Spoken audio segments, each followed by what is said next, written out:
I'm very pleased to introduce our next speaker, a Wisconsin product, among other things. Darold Treffert graduated from the University of Wisconsin Medical School in 1958, interned in Eugene, Oregon, and then completed a residency in psychiatry at University Hospitals in Madison. In 1962, he joined the staff of Winnebago Mental Health Institute, where he developed the Child Adolescent Unit. In 1964, he was named superintendent of the Institute, a position he held for 15 years. In 1979, he left that position to divide his time between the private practice of psychiatry and a position as executive director of the Fond du Lac County Health Care Center. During that time, he was also medical director of the Alcoholism Rehabilitation Unit of St. Agnes Hospital in Fond du Lac. In 1991, he retired from those positions and now combines private practice with writing and lecturing. Dr. Treffert is on the faculty of the University of Wisconsin Medical School as a clinical professor, and he is also a clinical professor at UW-Milwaukee.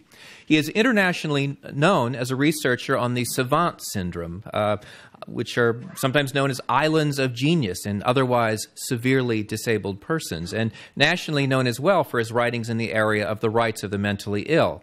In these areas, he has made appearances on 60 Minutes, CBS Evening News, the McNeil-Lehrer NewsHour, Larry King, The Today Show, Donahue, Oprah, and the Discovery Channel. His books include Extraordinary People, Understanding Savant Syndrome, first published in 1989, and Islands of Genius, The Bountiful Mind of the Autistic, Acquired, and Sudden Savant, 2010. In addition to numerous articles that have appeared in the popular press, he has over 50 publications in professional journals.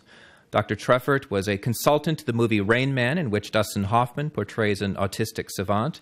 He maintains a website on Savant syndrome through the Wisconsin Medical Society. So please join me in welcoming Darold Treffert.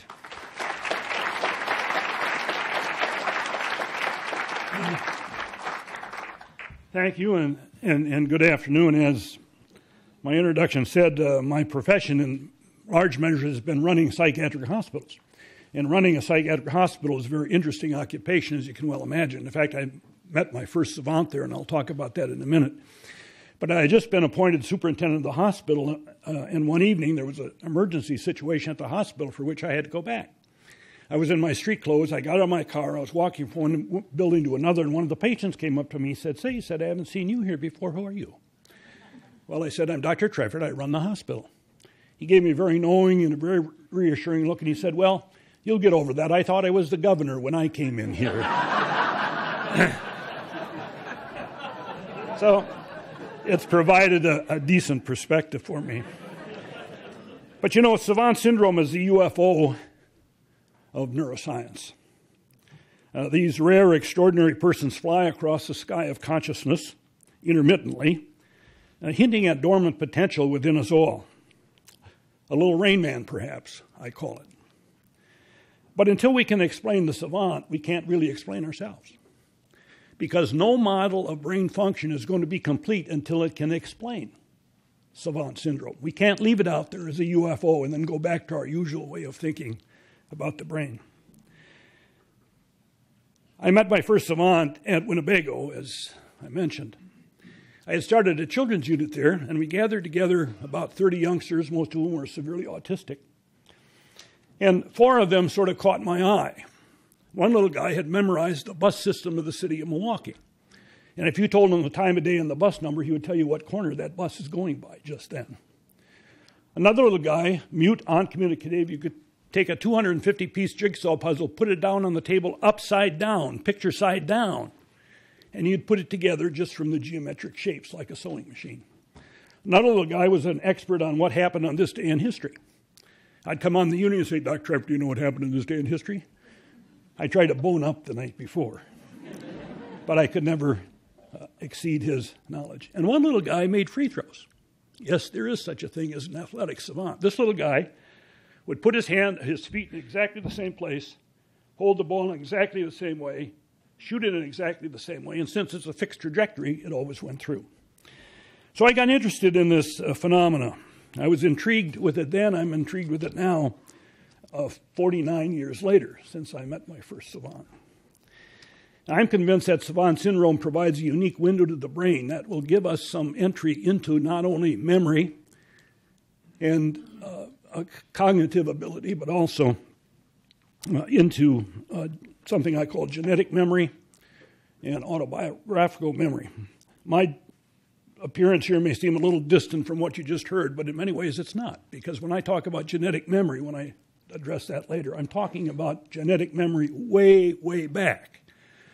I'm not talking about from mom and dad only. What I want to do is have you walk away from this lecture not pondering just the neuroscience of Savant syndrome, but I hope you'll ponder the dormant potential, the little Rain Man perhaps that exists within you. And how can we access that non-intrusively? And that's what we're going to be talking about today. Well, I want you to meet some savants, because Savant syndrome is better seen than described. And see if you can walk away with some of that knowledge that I'm talking about.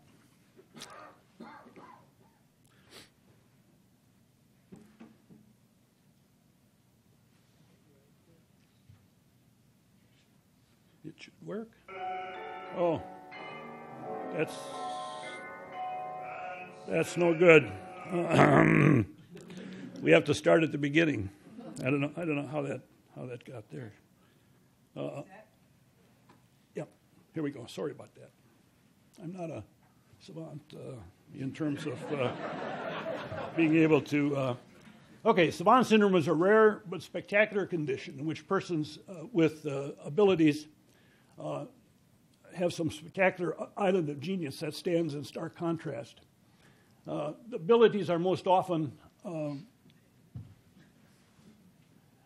art, music, or calendar calculating, as you'll see, and it's always combined with a massive memory.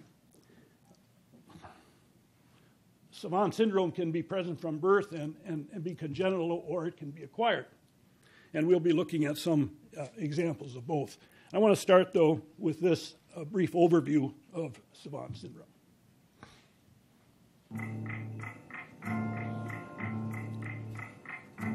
The human brain is the most mysterious piece of matter on Earth, and the more we know about it, the more magical the whole system seems to be.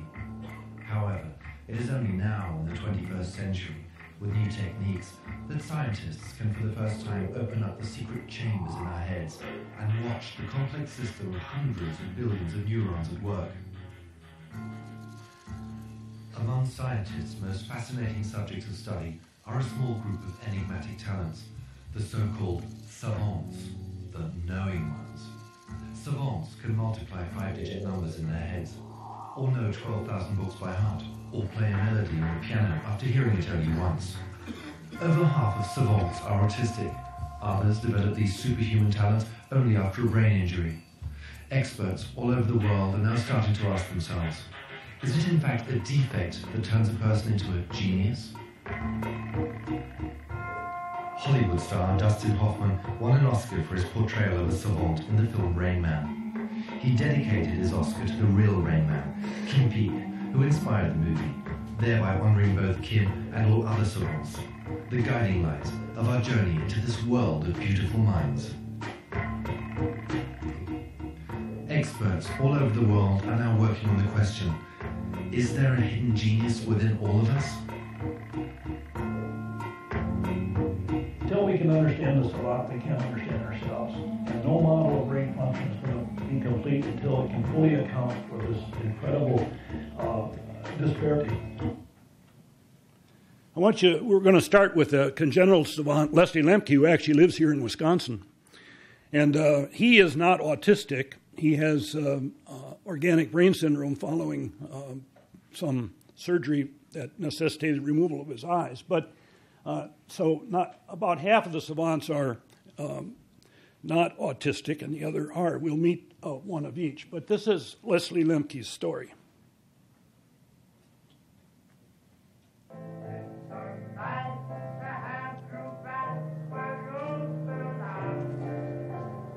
It's hard to say what's more striking about Leslie Lemke, his skills as a pianist or his amazing life story. Leslie was born with cerebral palsy and a rare disease that necessitated the removal of his eyes, when he was only a few months old. Many might pity, but who could handle the challenge of raising such a child? May and Joe Lemke of Milwaukee, Wisconsin did. They adopted Leslie when he was just 6 months old. Using patience and love as their inspiration, May and Joe worked with Leslie, attempting to achieve not the miraculous, but the mundane. Functions such as walking, swallowing, and eventually swimming all took effort and endless practice. It seemed the only way Leslie would ever even approach a normal life would be through a miracle. Late at night, one evening, a miracle did occur. When he was about 14 years old, they watched the Sunday night movie, which happened to be Sincerely Yours, and the theme song is Liberace's theme song, which is Tchaikovsky's first piano concerto. They watched, and Leslie listened because he's blind, and they went to bed. And then about 2 or 3 in the morning, May woke and heard some music coming, and she asked Joe, "Hubby, did you leave the television on?" So she went, and there was Leslie playing Tchaikovsky's first piano concerto from beginning to end, having heard it one time. And I said to Joe, "Hey Joe, did you leave that television on?" He said, "No, why?" I said, "Listen, where's that beautiful music coming from?" And he said, so I got up, went to the boy's room, and I had got that little piano in his room, and the boy had suddenly slid over like this onto that chair, playing all the way through.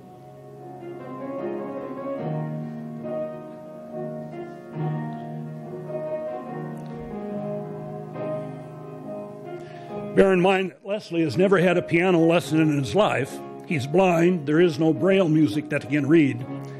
And yet, he did this after hearing that piece for the first time. He knows things he never learned. How does he know how to play something so meticulously that he's never even heard before? Well, I think that a part of the brain is the musical part of the brain that's left by itself because the brain was damaged. But I think that that part was left perfectly healthy and beautiful, just so that Leslie would have a talent of some kind. And he got it. He certainly did. Now, that explanation may not be very scientific, but it's really quite accurate. Because what does happen in the savant, there is brain damage, usually left hemisphere, not always, but mostly left hemisphere. It recruits still intact brain tissue from another area.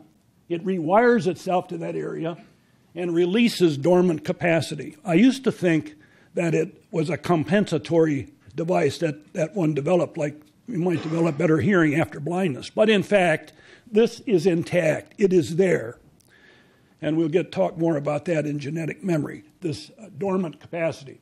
Kapoor calls it paradoxical functional facilitation. I like May Lemke's term better, frankly. It's a little easier to understand. So this is a testament to brain plasticity. Now, in a savants, there is a progression, and there has been in Leslie, from replication, being able to do this concerto, having heard it once, to he soon began to improvise. And now he's creating his own music and his own lyrics, and we'll talk about that in just a minute. So the savant is not a static condition. Given enough time, it actually proceeds to creativity. Now, Leslie has a measured IQ of 58, but I want to show you something that tells you that the hell it is 58 and addresses multiple intelligences. What happened here is Leslie, at his concerts, we usually say, Leslie, somebody comes up, they play a piece, Leslie play it back, and he always does. This time we said, Leslie, we want you to play this with this person instead of after you heard the song. And this is what happened.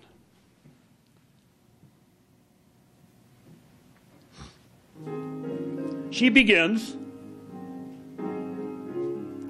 He waits 3 seconds. He He's taking in what he's playing, he's processing it, he's outputting it at the same time.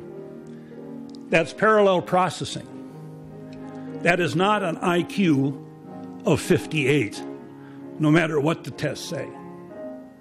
His island of genius is indeed extraordinary.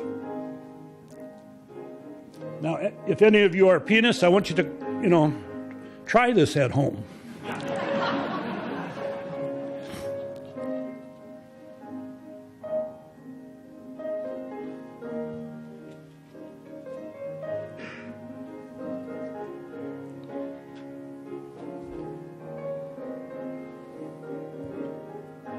That is parallel processing. Just this last week, we had a concert in Fond du Lac with Leslie came and Stephen Wiltshire from and did a concert, and it was a spectacular evening. It was an evening I will never forget, nor will the audience. It was transcendental. It was spiritual. As he brought that audience together with his songs, that he has a bottomless repertoire. If he's heard it, he knows it, whether it's 25 years ago or 5 years ago. In the second part of the concert, we asked people to write down the requests. We used to have them shout out their requests, but Leslie would take them, and you had to get them in the order in which they received, so you might be there till 2 or 3 in the morning until he was done. So now, and occasionally they try to stump Leslie, and they'll put a piece of music down that he hasn't heard. That doesn't bother Leslie, because he'll play something and say, yeah, I'm making it up. And indeed it is. And somebody asked him to play a song called Popcorn, which I had never heard. And he played a song he put together called Popcorn and Raisins, because those are his favorite treats. And they're hilarious lyrics as he put them together, so that he's doing his own. The reason we had the benefit concert was because Mary and May, Mary's daughter, who now cares for Leslie, live at a poverty level. They have not exploited Leslie. They have not taken money for what could have been a millionaire, because they feel it's God's gift and it should be shared. They live at a poverty level in a house that is desperately in need of repair. I recommended them last year for Extreme Home Makeover. Unfortunately, they didn't make it. So we're doing our own extreme home remodeling project with a series of concerts to give them a roof, give them a furnace. For 3 years, they didn't have a furnace in the house, living up in northern Wisconsin. So it was a labor of love, and the audience responded just marvelously. I reminded the audience, Leslie can't see us, but he sure as hell can hear us. And did they let him know how much they appreciated what he did? And we all like appreciation and applause, and he did too. Now, Stephen Wiltshire is autistic, so and he has the skill of art, which is another skill of the savant. So let's see what that looks like. There's a star among savants. His nickname is the Living Camera. Stephen is autistic. He lives in a world of his own. Communication is difficult for him. He didn't speak his first words, pencil and paper, until he was 5. Yet when he was 11, he drew a perfect aerial view of London after only 1 helicopter ride. Even the number of windows in all the major buildings in his drawing was correct.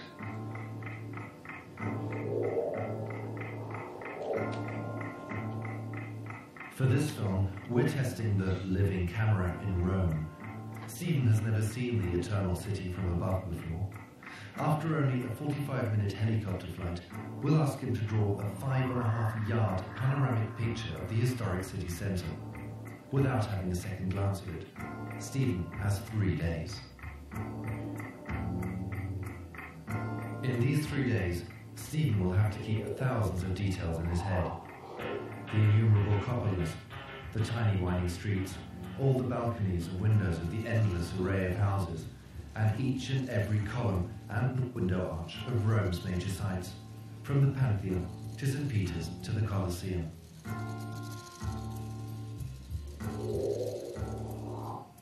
Five and a half yards of paper could look scarily empty. The amazing thing, Stephen starts the drawing as we would, with the Church of St. Peter's. But he doesn't do any sketches, nor roughing out of the space for the drawing. It's as if the panorama already existed within his head, with all the proportions, all the rows, all the details. At the end of the second day, Stephen is a good halfway through his creation.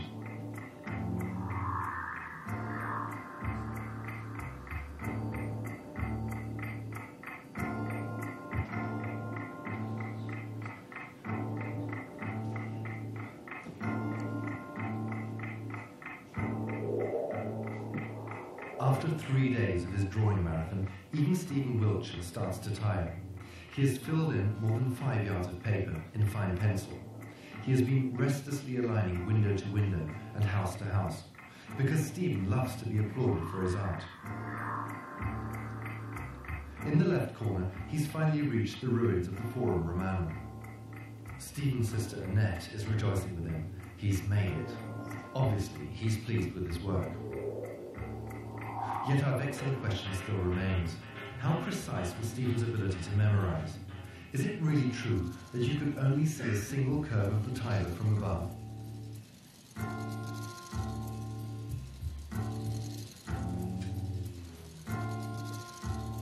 We started to compare the accuracy of the drawing with the real thing.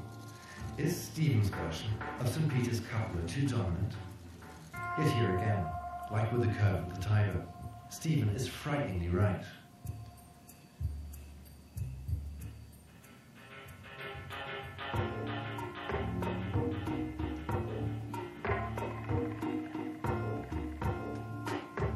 And despite our doubts, Stephen has drawn one of the most complex buildings, the Colosseum, so precisely, it's practically a blueprint of reality.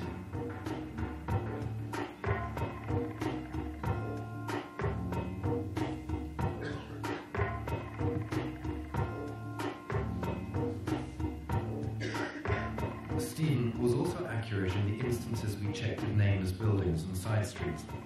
Had he had more time, his sister Annette believes, he would have put in even more detail. Stephen did New York City recently, and he told me, Dr. Treffert, he said, this is the last one of these I'm going to do. And I said, how come? He said, I'm bored. But now he has his own gallery in London doing all sorts of other things, but he's also been doing cities beyond that. I brought along some of the Savant artwork, which is displayed here, which I've accumulated through the years, and there are 2 pieces of Stephen's in there, which I think you might enjoy. And he is very, very successful with his gallery.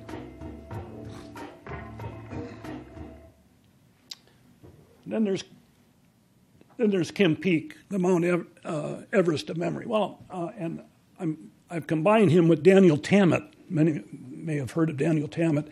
I wonder, what would it be like if we got the 2 memory giants in the world together in the same room at the same place? And this is what happened. Daniel wrote Born on a Blue Day and is well known. If you're talking memory, though, there's one man who's in a league of his own. He's the world's most famous savant, and Daniel's next stop en route to California. Daniel makes his way to Salt Lake City's public library, where Kim and his father are waiting for him.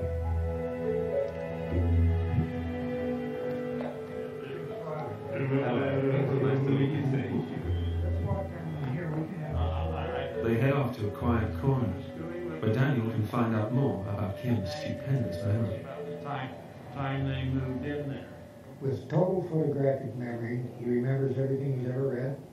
He can tell you every city in the United States, its highways and its area codes and its zip codes and its television stations and its counties and when it was made its state. A history of any country, all the rulers and when they served, presidents of this country, when they were born, their wives, their families, all of NASA's accomplishments, so when they went up, when they came down, what they're doing. He can talk to you about the Bible, he can quote scriptures, he can tell you anything about it you want to ask him about. It seems like everything he leaves, he maintains. At 9 months, the neuropsychiatrist said he's severely mentally retarded, he will never be able to learn. He should put him in an institution, forget about him. encyclopedias by age 4 and had finished the high school curriculum by 14. Good meat. He reads a page that you and I would read in 3 minutes approximately. It takes you about 8 to 10 seconds.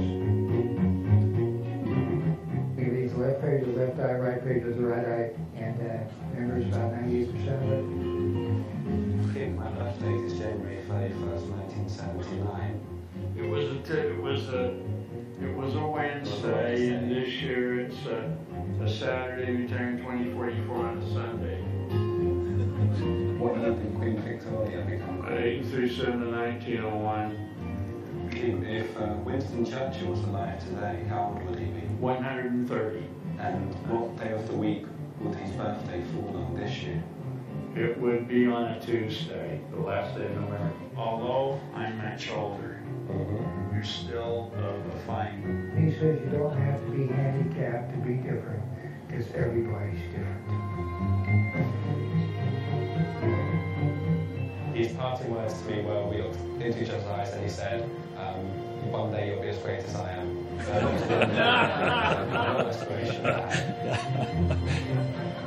For Kim, his father is everything. My dad and I share the same shadow. Wasn't that funny? Yes. Like he says, Dad and I share the same shadow. And when he said that, it profoundly struck me as maybe he can't reason, but he sure hit that one right on the button. Kim died suddenly, and I lost a good friend. You know, whenever an old person dies, it's like a library burns down. When Kim died, the Library of Congress burned down. I have never seen a man with that much factual information. But it's interesting, in his later years, he began to take that huge bunch of facts and put it together in a Google-like fashion. His wit was outwitting me, certainly. And his associations were remarkable. I said to him once, to see his association, I said, Beethoven. He said, Churchill. Anybody here get the connection? I said, Kim, I don't get it. Morse code for V. And Churchill always had the V. At which point he recited to me one of Churchill's speeches. Of course, that has a little bit of a downside because he and his dad were at a Shakespeare play a couple of months before he died, and at the middle of the play, Kim stood up and said, Stop! Stop the play! And the actor said, Sir, what's the trouble? You missed a word in that line. And the actor said, Sir, first of all, I didn't think anybody would notice, and secondly, I don't think anybody would have cared. And he said, well, Shakespeare would have cared. I asked him, what do you know about the Gettysburg Address? He said, 1410 Front Street. I'll get it. That's the house at which Lincoln stayed the night before he gave his famous speech at Gettysburg. So that was his Gettysburg Address. But I'm convinced that he was developing not just wit, but a communication pattern that transcends what we do.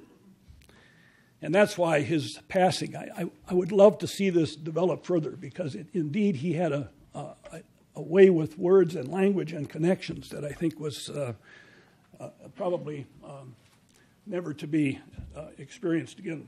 Who knows, maybe so. So I've lost a good friend. I want to talk a little bit about the acquired savant. This is a 1980, I want to switch now to the acquired savant. This is a paper in 1980 where a psychologist wrote about a case of a young lad who had a gunshot wound to the left hemisphere. He survived, but after that, he developed some mechanical skills that were not present, some savant mechanical skills, and he wrote this up, and that's one of the first acquired savants. I want to introduce you, though, to two other acquired savants, and you'll see what I'm talking about when I talk about acquired savant capacity.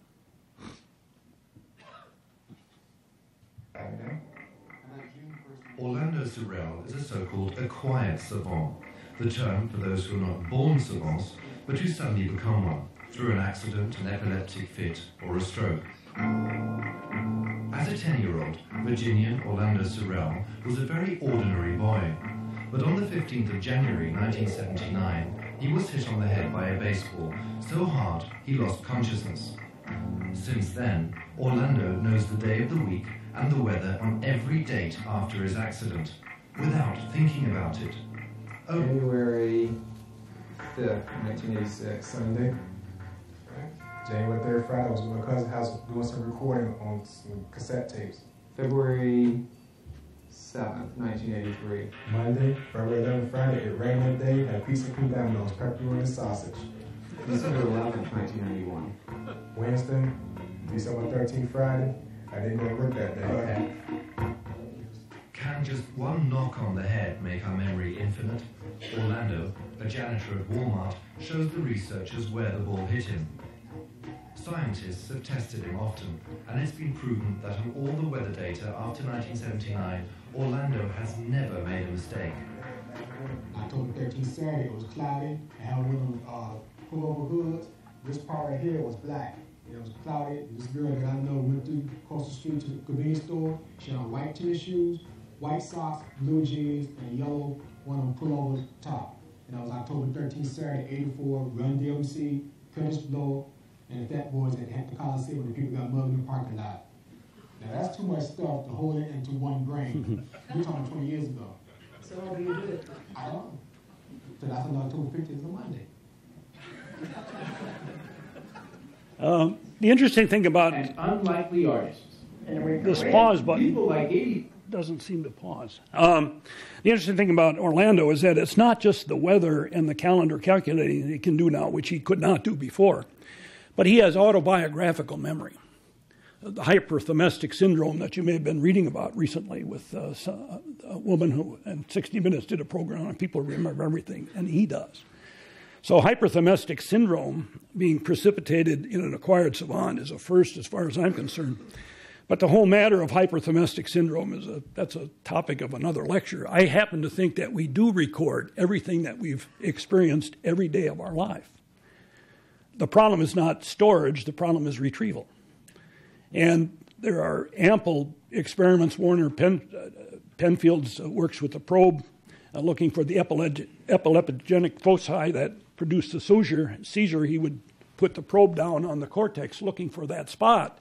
And memories, oh my God, that's my third birthday. There's Aunt Mildred and Uncle Tom. And wherever he put the probe down would come a memory, vivid and colorful, which the person did not have access to before. And a recent looking for a hypothalamic spot with the same technique to treat morbid obesity, that researcher had the same experience. These memories come forth. So the whole hyperthremastic syndrome is another interesting area. But it's a particular interest to me because in this case, Orlando has that as well as calendar calculating, which he did not have before.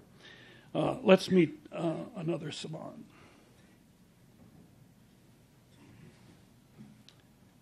Seven-year-old Audrey Sear of Mandeville, Louisiana. I think it's perfect, Audrey.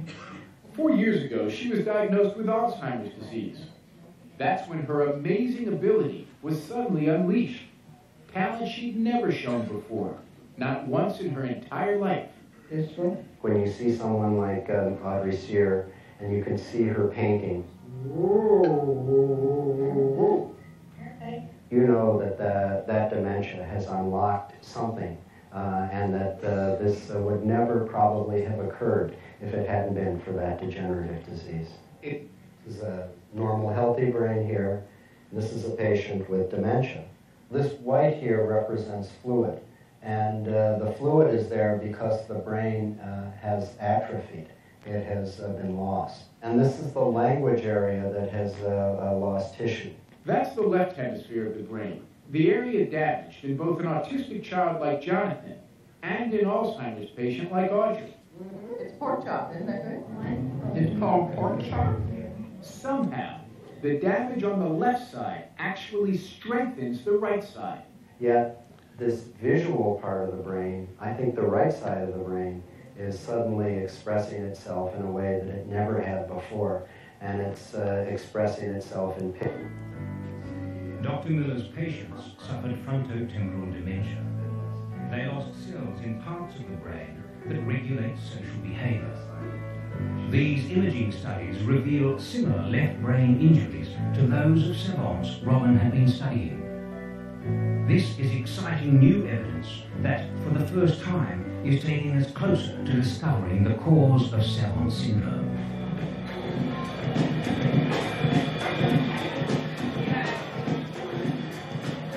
Could Savant genius lie dormant deep inside everyone's brain? Are Savant skills merely obscured by layers of normal, everyday reasoning? The possibility that we all possess hidden genius is tantalizing.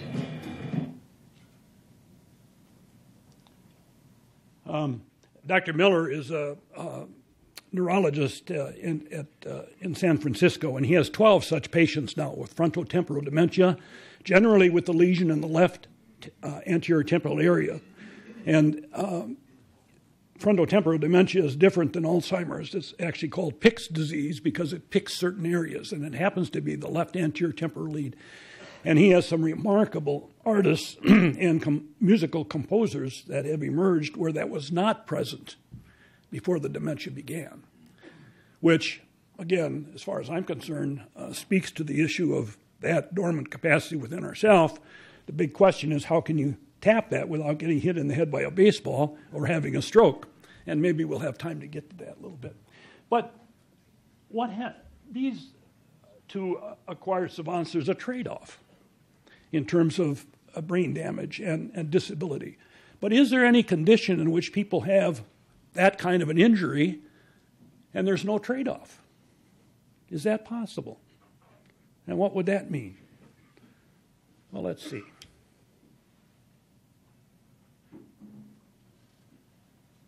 I remember running and diving, and I even remember turning to catch the football. I hit the bottom immediately. I remember the impact being very loud. It was like a bomb had gone off. And I knew I hit my head hard enough that I was hurt. I knew I was hurt badly. That night, Derick Ahmad was taken to the hospital and treated for a concussion. He was very lethargic. His speech wasn't normal. His balance did not seem normal. My head was swollen out. Couldn't hear out my left ear very well. About 4 or 5 days after my accident, my mind was racing for some reason. I went over to see Rick, my best friend, that had known me for years and years. For some reason, I felt compelled to sit down at the keyboard. Derick had never played the piano before.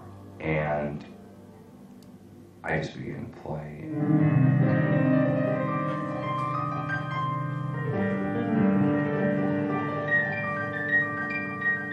He played till about 2 o'clock in the morning.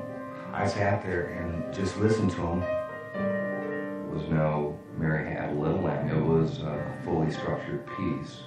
And Rick looked at me and he said, "What's going on?" He says, "I just don't understand it, Rick." He said, "I don't know where it's coming from, but I'm loving it." Indeed. He just kept playing. And then we get here, and up high on the left in the front area, there's another one of those areas of whiteness, white smudginess. To me, this looks like a fairly typical study of a brain that has been knocked around. So, no brain tumors, no strokes, no abnormal tangles of blood vessels, no large areas of brain circuitry missing. So, that's good news. I didn't have those abilities before I hit my head. I had never touched a piano. I never played a piano. A freak accident, and Derick is suddenly a new man. I think my music abilities have always been here. I truly believe that little switch was turned on from the impact of my head injury. Question is, where do you have to hit yourself in the head to get that kind of ability? This is another story. This is an orthopedic surgeon in Ohio, and he still is practicing surgery, so there's been no trade-off. But he got a special gift in a very unusual way.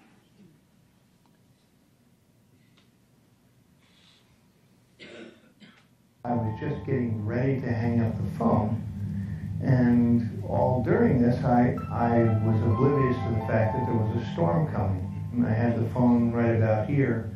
All of a sudden, I heard a loud crack, and this huge flash of light came out of the phone and it hit me right in the face.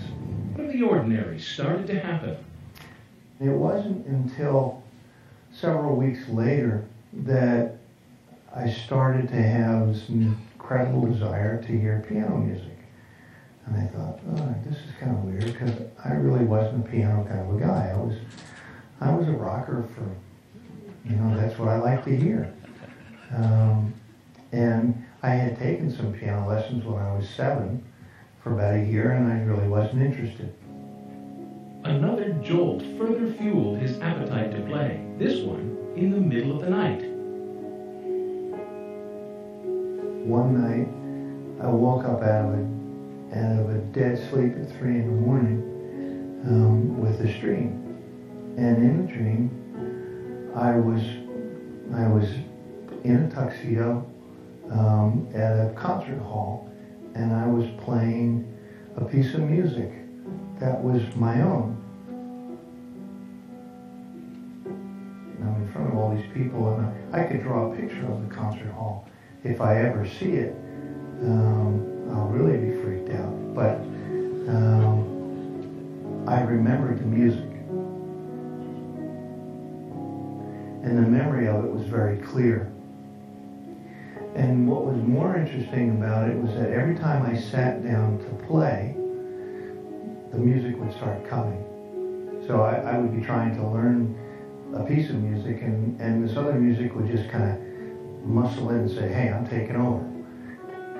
The music that awoke him one night took years to see the light of day.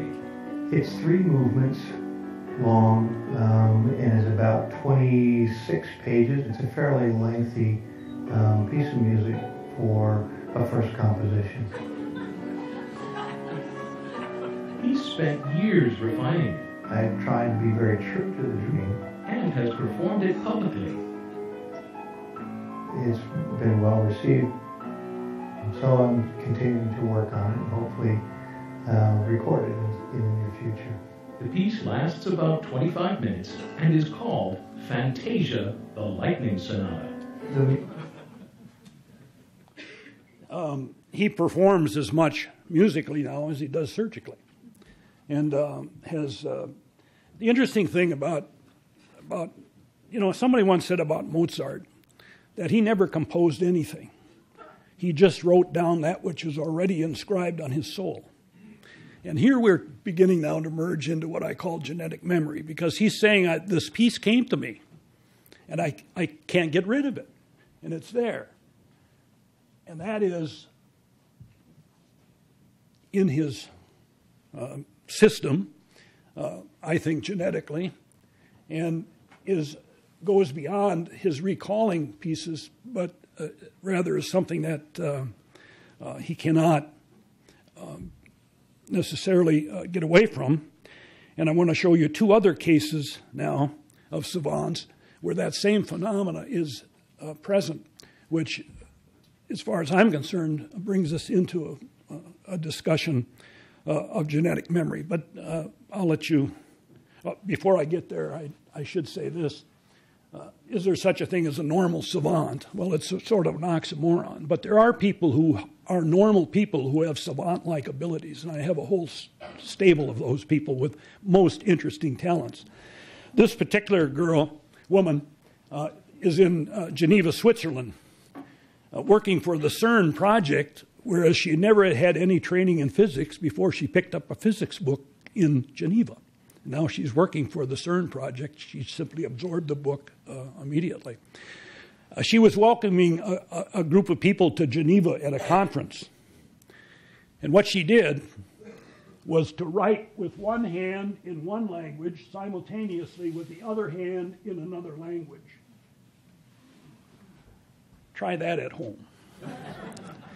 Interestingly, we had one little lad on the unit who was able to do that, write simultaneously. He would write caliph with one hand and fornia with the other, beginning at the ends and coming together in the middle.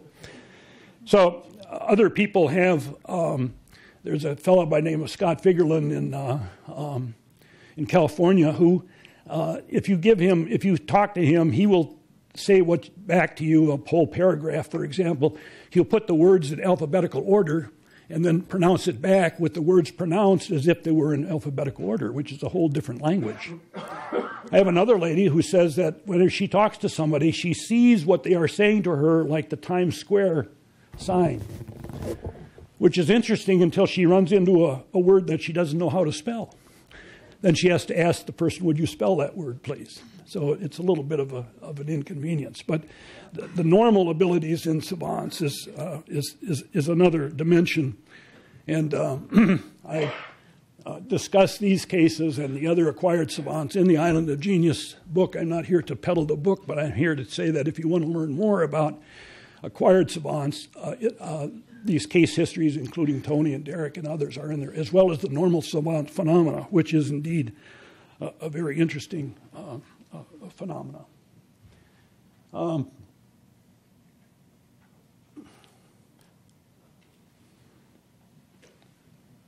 So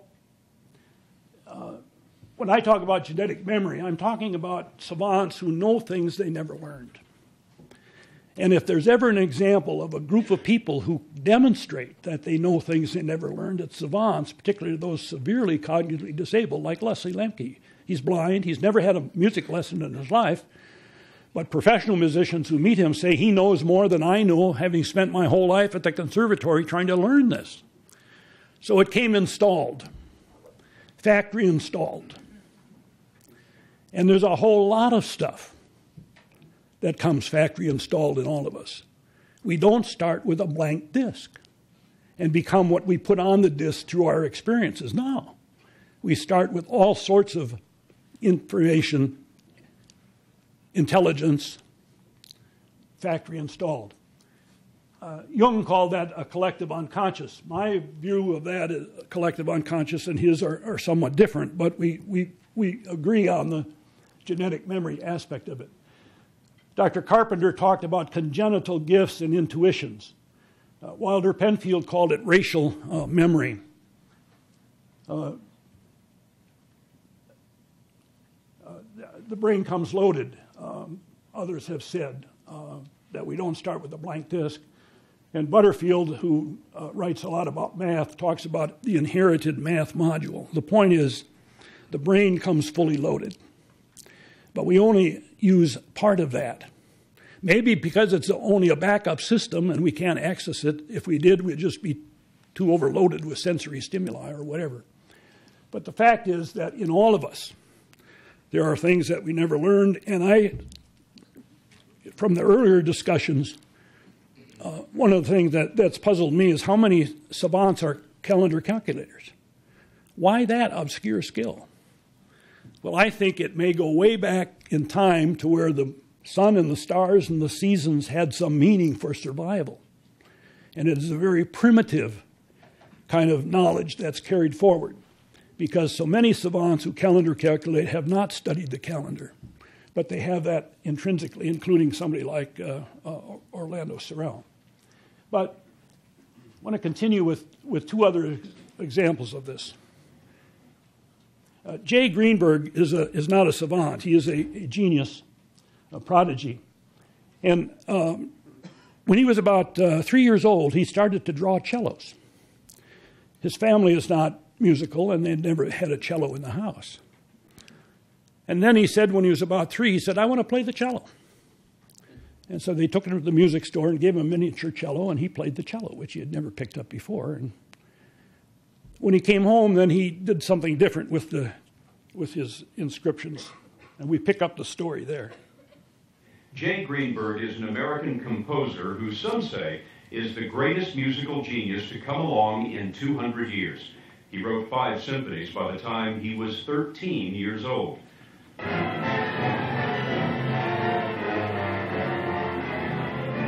A 12-year-old wrote this.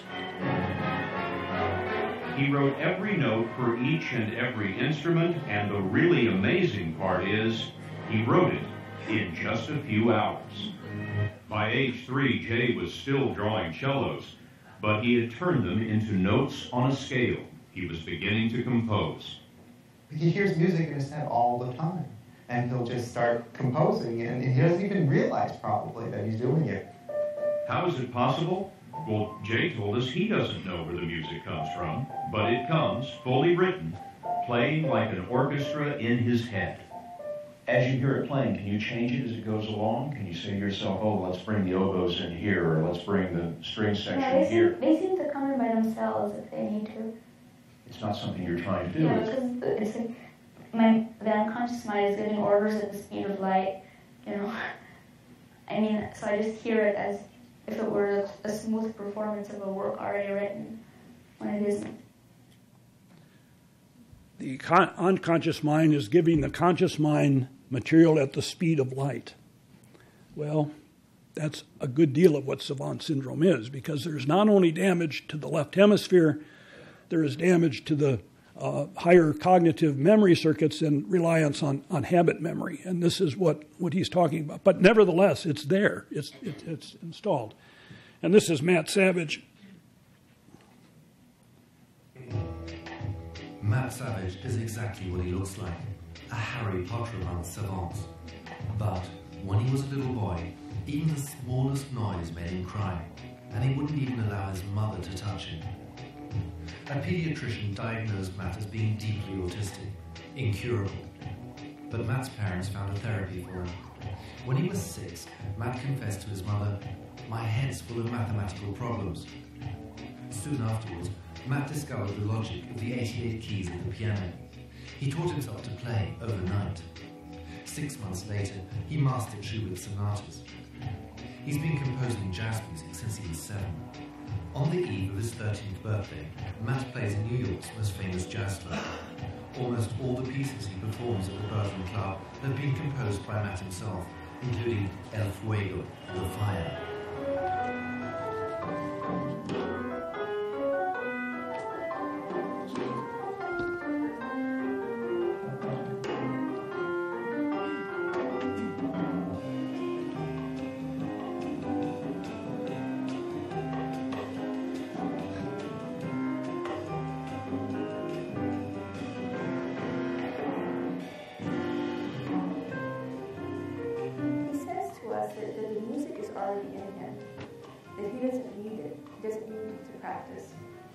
And we explain that he needs work on his technique, and he understands that.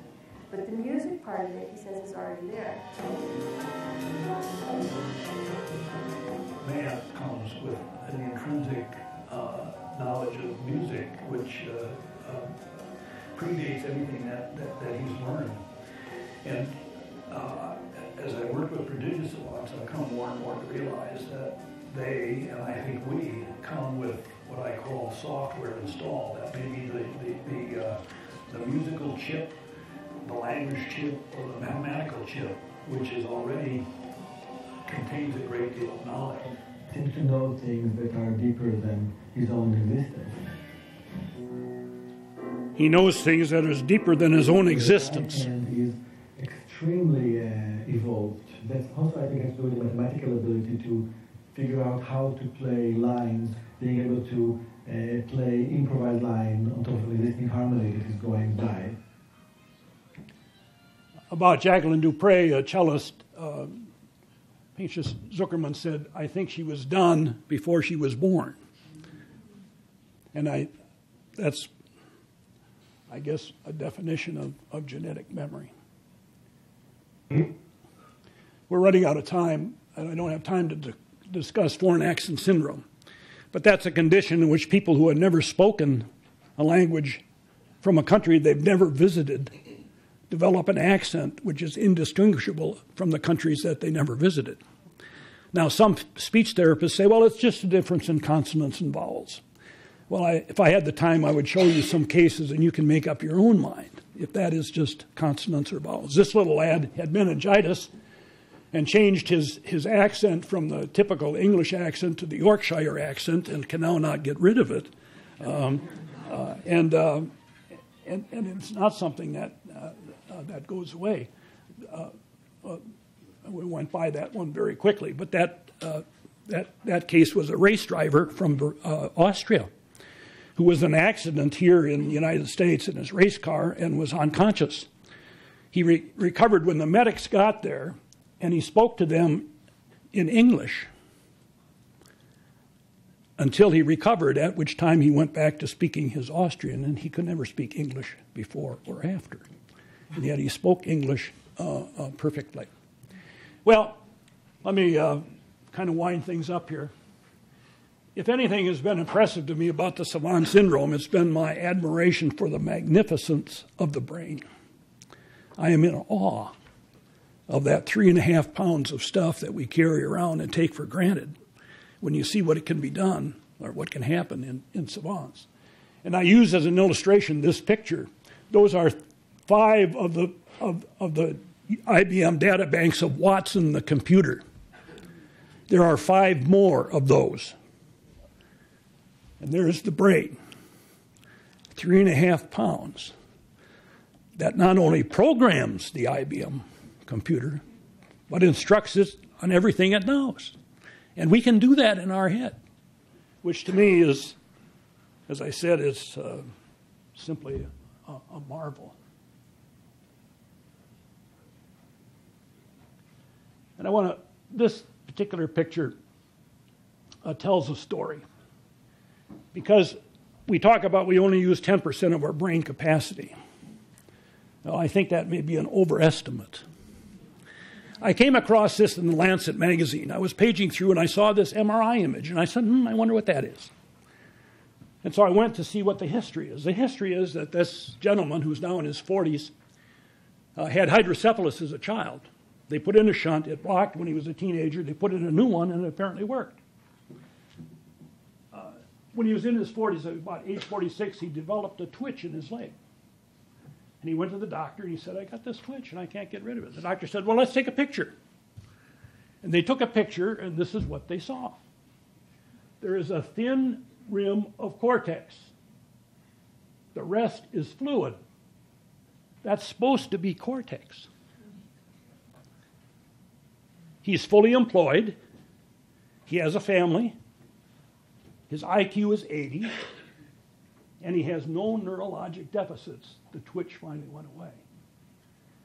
So where can we find all this dormant capacity? You can find it right there.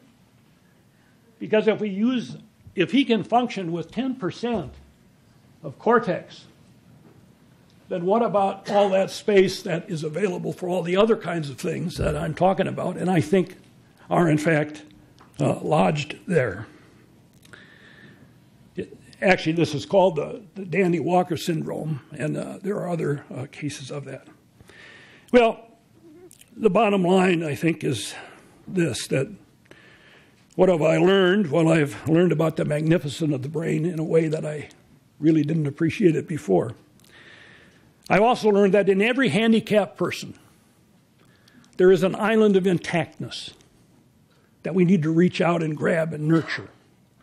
Not what's wrong with the person, but where's that island of intactness? And it's there. I've seen it in severely autistic. There is an island of intactness. Now in the Savant, it's an island of genius. It's bigger than a small island. And we run with that and nurture, and they not only get better with their abilities, but they develop language, and it's a conduit toward normalization.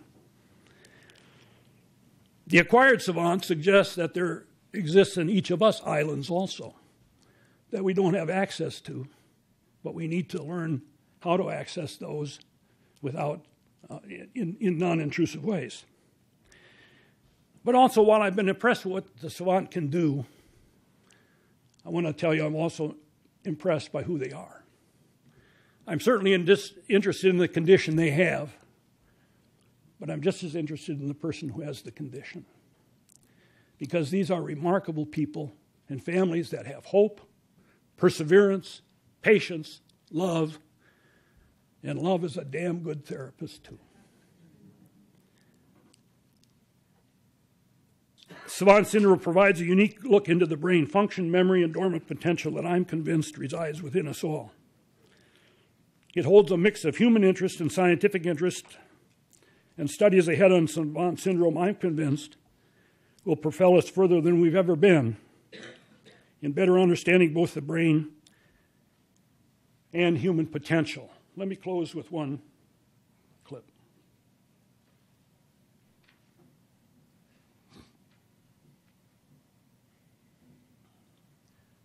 Basically, I'm in search of the potential within us all.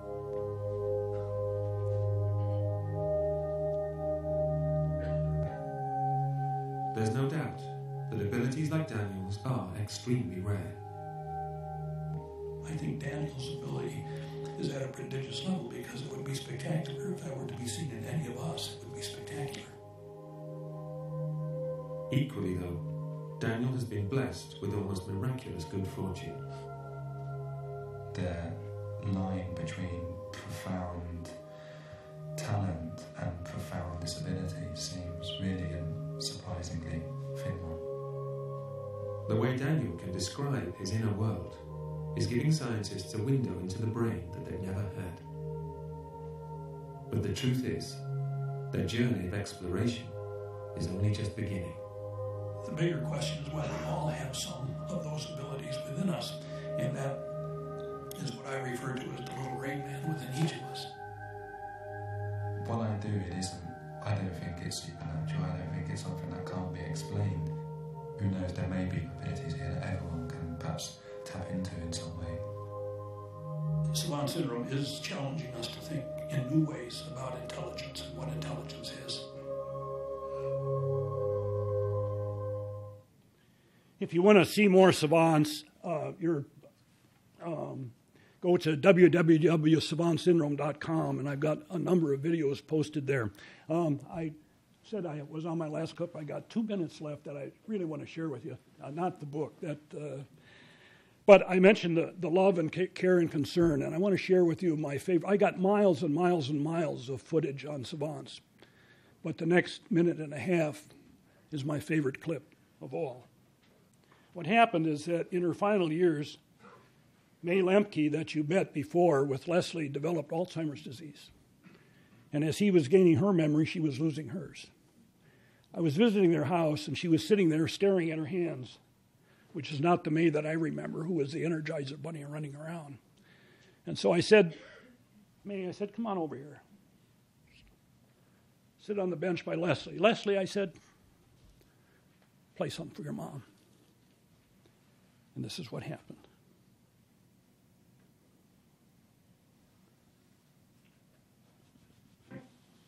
It was May's final concert.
Indeed, how great thou art.